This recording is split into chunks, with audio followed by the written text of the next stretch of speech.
ny tsaratsara ny fiainagnanao ndraiky zegny anao zegny mila mametraka le vola zegny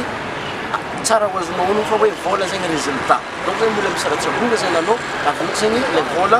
mipetraka zegny donc fa azonao ono raha zegny vola zegny résultat zegny amin'ny voalohany zegny tsara ilainao ono fa hoe miaraka anao fomandrehana zegny voalohany raha ilainao zao fitiavana donc zegny mila sokafinao fonao mila misokatra zegny fonao hoe amin'ny raha tianao ino raha an-tsabonao niany ino raha mbala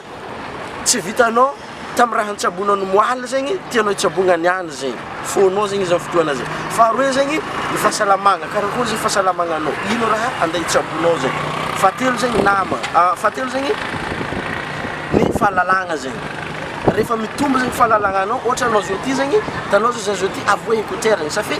rehefa mitandregny écouteur fo zegny anao tsara apetraka anao ny fampitonegna hoe ino raha tandresanao donc zegny rehefa mitombo zegny fahalalanganao dia automatique